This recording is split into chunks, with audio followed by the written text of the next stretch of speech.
guys, it's Lee and welcome back to my channel or welcome to my channel if you're new here. Today's video, i-share ko sa inyo ang aking review or feedback sa product na ito, yung CHIA 7-in-1 Glass Skin Set ng Elizabeth Skincare. Kung naaalala nyo guys, may ginawa akong unboxing video nito and first impression review.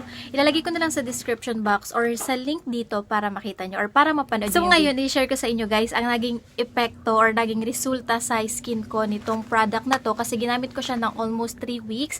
Tama ba? O almost 3 weeks, and I think that this is the right time para i-share ko na sa inyo guys yung thoughts ko towards this product. Ito pala guys na CHIA 7-in-1 Glass Skin Set ay perfect for sensitive skin. Isa sa mga benefits ng CHIA 7-in-1 Glass Skin guys is it will minimize your pore appearance, it will brighten your skin, and of course, it will help you achieve the glass skin effect that you really want. Ganon. Yun yung kiniklaim niya. Pero malalaman nyo kung ano nga ba yung naging resulta niya ngayon na. So, bago ko i-review ng paisa-isa yung items niya, share ko muna sa inyo kung paano siya ginagamit. So, sa daytime use, gamitin nyo muna guys yung sabon, which is unfortunately, hindi ko na maipapakita sa inyo kasi naubos na. In fairness naman sa sabon niya guys, kasi matagal siyang matunaw. Hinati ko yun sa dalawa. Yung isa kasi, nasa mama ko na siya yung gumamit. And then yung isa, yung kalahati, in fairness, natipid ko siya talaga na almost 3 weeks. Kasi sobrang tagal talaga niya guys matunaw. Nung una, ginamit ko siya pati dito sa katawan ko. Kaya lang naging effect niya sa akin. First day ko ng paggamit is parang medyo nagpantal-pantal yung aking balat, lalo dito. And then yung parang makati siya ng konti. Eh di ba kiniklaim niya na good for sensitive skin. Kaya nagtaka ako bakit ganun yung naging effect sa akin.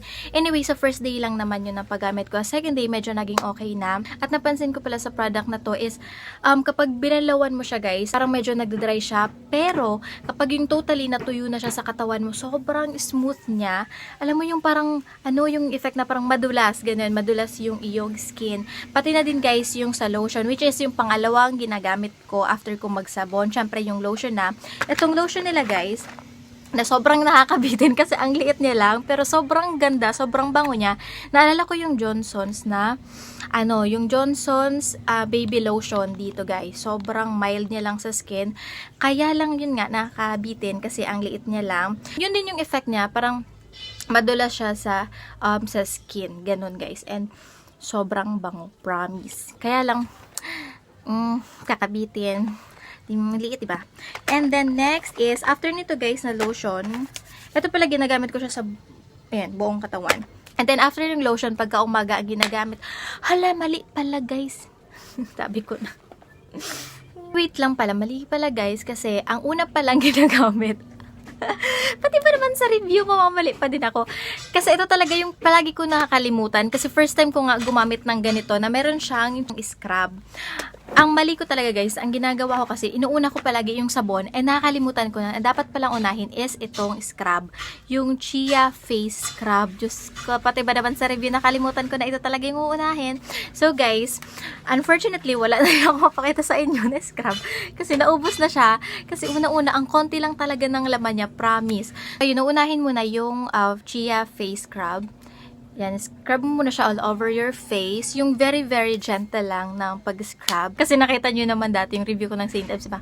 Talagang may nag-comment nga doon dati na matutuklap na daw yung mukha ko. Kasi yung gusto ko talaga nag-scrub. Pero yun nga, mali. Dapat very gentle lang yung pag-scrub nyo sa face. And then after ng CHIA Face Scrub, yun na nga, yung sabon na guys. And then yung lotion, yung nasabi ko kanina. By the way, dito sa CHIA Face Scrub, isa lang masabi ko, ang konti ng laman. Pero, very lightweight siya. Kita nyo yung first impression review ko dati. Paglagay pa lang dito, sobrang bilis ma-absorb ng skin yung scrub itself. At ganda din niya guys. So yun guys, after na nung lotion and all that, dito na tayo banda sa face. So kapag dito na guys sa mukha, diba, natuyo na and all, ito na guys yung nilagay ko yung CHIA Glass Skin Toner, which is hindi ko ginagamitan ng cotton. Ang paglagay ko lang po, ganito mga kaibigan. Nilagay ko dyan sa aking kamay, and then tap-tap ko dyan sa aking face. So by the way, kung napapansin nyo guys, nagkilay lang ako at lipstick at nagkonting dyan, palamuti sa aking mata para hindi naman tayo mukhang ewan, diba? Pero dito sa mukha ko, wala akong nilagay dito guys na foundation, blush on, or concealer para makita nyo talaga yung bare face. Ayan. Kung ano talaga yung naging effect niya. Itong toner nilagay, sobrang refreshing sa skin. As in, pag nilagay mo, para siyang may cooling effect, may mint, ganon. Ang laki guys. sulit in fairness. Kasi ako sobrang tipid ko naman sa toner kasi nilalagay ko lang naman siyang ganun, diba? Tap-tap lang ganun. Kaya sobrang sulit niya para sa akin. Pag natuyo na guys at fully absorbed na ng skin yung toner, dito na tayo ngayon sa CHIA Glass Skin Serum, which is sobrang na-excite ako guys nung gamitin to kasi first time kong gumamit ng serum sa skin. So dito sa serum, okay na guys sa mga 3 to 5 drops. Lagay natin siya. 1. Ayan. Nasabi ko sa first impression review ko guys na itong serum nila ay merong cooling effect. Pero sobrang na-surprise ako kasi akala ko siya lang yung may ganon. Pati pala yung toner, ganon din yung yung effect. Kasi yung toner, nung nilalagay ko dito, halos wala naman akong naramdaman na parang mint, ganon. Pero nung nilagay ko na sa mukha, doon, mas naramdaman ko na sobrang refreshing niya. Hindi siya ganon kalagkit. Sakto lang. At yung scent niya is para siyang may pagka-vanilla na may mint, ganun. So, yan. Ito pala guys ay bagong tuyong pimple. Ayan. At meron pong nagpupukpok sa likod. Pagpasensyahan nyo na. Yun guys, nalagay ko na yung serum at na-absorb na naman siya ng skin ko. Actually, same lang naman yung daytime and nighttime routine. Nagkakaiba lang yung sa pang-final na cream na ginagamit. Kapag umaga, ang ginagamit ko is itong CHIA Sunblock Cream. Sobrang importante talaga guys na gumamit tayo ng sunblock cream. Hindi lang kapag lalabas tayo. Actually, kahit ako nasa bahay lang, gumagamit ako talaga ng sunblock cream. Kahit nga gabi, gumagamit ako ng sunblock. So, ito pala guys, meron siyang SPF 50 with chia seed oil of course. And ayan, konti na lang siya. Ang ganda din ito guys sa skin. Ang dali na lang din ma-absorb and hindi siya malagkit katulad ng mga nagamit ko before ng mga sunblock cream. Ang pangit yung parang bang nagmamantika na siya sa mukha mo. And then next, kapag gabi naman guys, is itong CHIA Night Gel Cream. Sobrang bango. Halos pare-pareho lang naman sila na scent. Very mild yung scent niya. Kung alam niyo yung amoy ng Johnson's baby soap, Johnson's baby lotion, eto siya guys. Mild lang talaga siya. Sobrang perfect niya kung sensitive yung skin mo at sensitive ang pang-amoy mo. Ayan, sobrang ganda. So, final thoughts sa product na to. In general, marirecommend ko siya guys. Kasi in almost 3 weeks naman na ginamit ko siya, nakita ko naman talaga guys na meron naman siyang effect or meron naman siyang difference sa skin ko. Kumpara sa first time na ginamit ko siya, nakita nyo naman na sobrang parang ang dull nung face ko ay nagda-dry siya. Pero ngayon, I can tell na naglighten siya. Although, yung pinaka-asam-asam ko talaga na umasa ako na yung pekas ko ay, kung hindi man mawala ay at least maglighten. Para feeling ko wala naman siyang masyadong effect sa aking pekas. Tingnan nyo yan. Tingnan nyo din yung unboxing video ko kung merong difference. Kayo nilang humusga. Pero para sa akin, wala naman siyang naging epekto sa pekas. Ganun pa din. First day ko nagamit, medyo na-off lang ako dun sa sabon kasi nga ganun yung nag-effect niya.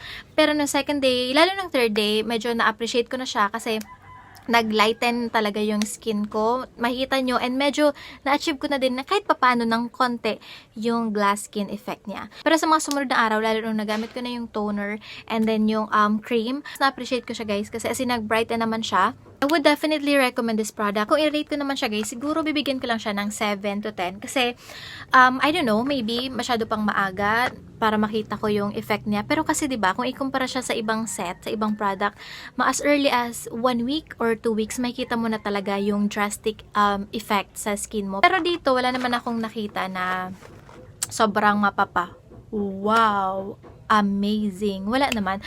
Oo, meron siya talagang effect. Meron talaga siyang improvement sa skin ko, pero not to the point na parang mapapa, wow, amazing, ganon. Siguro, kapag tinuloy-tuloy ko pa nagamit ito, siguro mga after a month or so, hindi ko na makikita yung talagang sigurong wow effect niya. Pero sa loob ng 3 weeks, eto lang guys, yung result niya sa skin ko. Glass skin effect, check. Yun naman yung maganda dito guys kasi napanindigan naman talaga nila yung sinabi nila na magkakaroon ka ng glass skin. So, okay ako doon. Brighten skin, yes, it did. And minimize your pores, yes, it did. I can tell na nabawasan yung mga ano ko dito. Tawag nito yung mga open pores. Medyo, ayan guys, oh.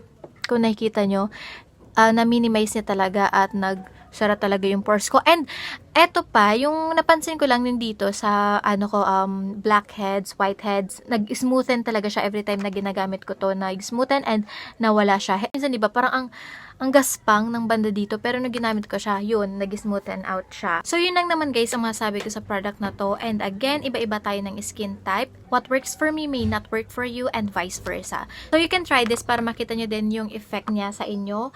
Ang sinasabi ko lang dito ay ang aking personal experience sa paggamit ng product na to guys. So, yun lang guys. Thank you so much. Ang dami kong guys na naman. So, that's it guys. Thank you so much again for watching this video. By the way, if you haven't subscribed to my channel yet, please click the subscribe button and click the notification bell beside it po para makareceive kayo ng notification kapag meron akong bagong upload. So, yun lang guys. Thank you so much once again for watching this video and I hope to see you on my next one. Bye!